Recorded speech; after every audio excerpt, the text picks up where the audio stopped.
Hey class, welcome to chapter 8.3, apply exponent properties involving quotients.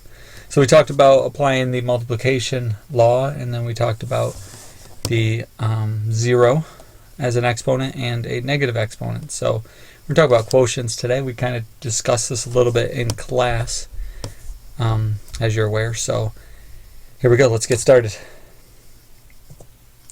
So quotient of powers property. To divide powers having the same base, subtract exponents. So if I have a to the m power over a to the n power, I see that they have the same base, remember? Okay, so I can subtract their exponents. Now it's very important to understand that the exponent that's on the numerator will always appear first. Okay, so a. And making sure again that a cannot equal 0. So if I have a to the 7th power over a to the 5th power, we have the same base. So it's 7 minus 5, which is a squared. Now, you guys asked a couple of questions like this when we had multiplication. If we have 2 to the 3rd over 3 to the 2nd, okay, different bases, so we're just trying to solve it out. So 2 squared is 8, and 3 squared, or 2 cubed, I'm sorry, is 8. 3 squared is 9, so 8 ninths. That's it. So you just solve it out if they don't have common bases. So the powers of a quotient property. To find a power of a quotient, find the power of the numerator and the power of the denominator, and then divide. So this is very similar to the powers of powers, property obviously. So if we have ab to the m power, we're going to distribute that, so it's a to the m over b to the m. Okay, now different bases, so we just solve it out. If it was the same base, then you could use the quotients of powers property. Okay, so for example, sorry about this.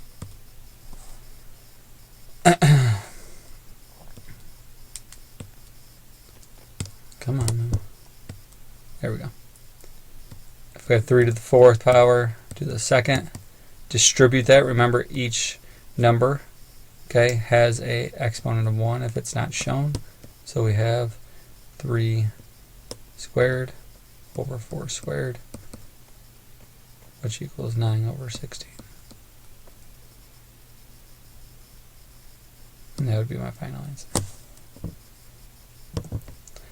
So here's some more examples. Let's take a look. We got 2/3 to the power of 2. So this is a powers of quotient property. So we distribute that to both of those. So we have 2 squared over 3 squared, which equals 4 over 9. Now if you could reduce this, make sure you reduce it. You can't reduce that there, so we'll just leave it as 4 ninths. So we have 4/5 over 4 to the 4th power. We look at that, we see that they have the same base. So we can subtract their exponents. So we got 4 to the 1st power, which equals 4. Okay. So now we have this negative exponent. So let me rewrite the problem, how we're used to seeing it. So we could do two things here. You guys saw both ways that we could solve them in the class the other day with a negative exponent. You could distribute this power to both of those, so you get 7 to the negative 3rd over 4 to the negative 3rd. Now we cannot have a negative exponent, so take the reciprocal of that. So 4 to the 3rd over 7 to the 3rd. Okay. So we get, let's see, 64 over, I think, 343. Okay, so another way to solve this is we know this is negative, so you could automatically take the reciprocal of what's inside of the parentheses and change that to a positive. So then you distribute it, so you got 4 to the 3rd over 7 to the 3rd. So you see that you'll come up with the same answer. We'll still get to the same point right here, but how you want to get there at first, it's up to you. So you could distribute that -3 first, or take the reciprocal of what's inside the parentheses. So let's look at it at a more complicated problem here. So let me rewrite these. We have 2x squared y over 3x times 9xy squared over y to the fourth. Now again, there's a couple ways you could solve this, but in my I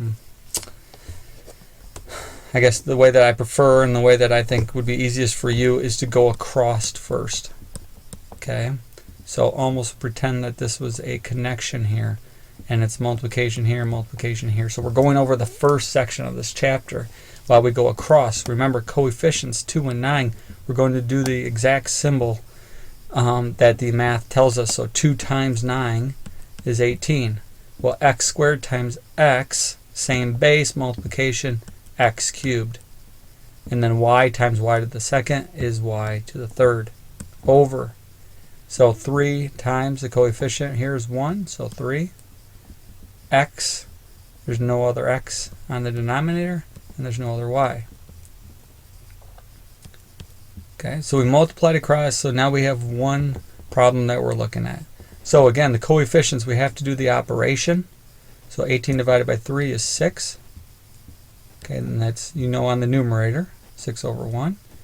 X to the third over y, x to the first, same base, subtract their exponents. So this is really saying x3 minus 1, which is x squared. And then we have y to the third minus 4, which equals y to the negative first. So I know that I can't have a negative exponent, remember, and these terms are completely different. So I have to move that down to the bottom. So this truly equals 6x squared over y to the first. Okay, remember the 6 exponent is a positive 1, the x exponent is a positive 2. So they'll stay where they're at. If they have a negative exponent, we would move them down, which the y does. So we move it down to the bottom. And this is as simplified as you can get. So over here we have, let me rewrite this, 2x over y to the second to the fourth power. So we're going to distribute that. Remember, both of those have an exponent, so we got to take that to both of them. So we're saying 2 to the fourth times x to the fourth over y to the 8th power.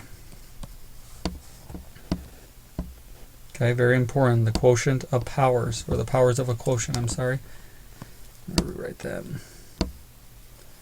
We distribute the outside power to each exponent inside of the parentheses.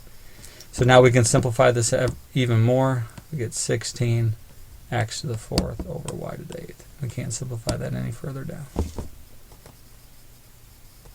Okay. So your homework. Now it's easier for me to write it in the PowerPoint that make it look like this. So go back to the problem I just worked on.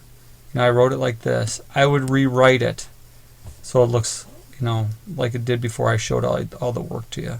So that you have 2x squared y over 3x. So the division looks like this. You really truly can see the numerator and denominator in the problem. So I would turn it into this before I start to solve it. Similar to this problem, I would turn it into that before I start solving it. Okay? Same here, what I did before. So these are your 2 homework problems. If you have any questions, let me know. Take your time on the problems. If you have any questions, you can save them to class or you can email me, whatever you would prefer. Hope you have a wonderful and safe weekend, and I'll see you on Monday.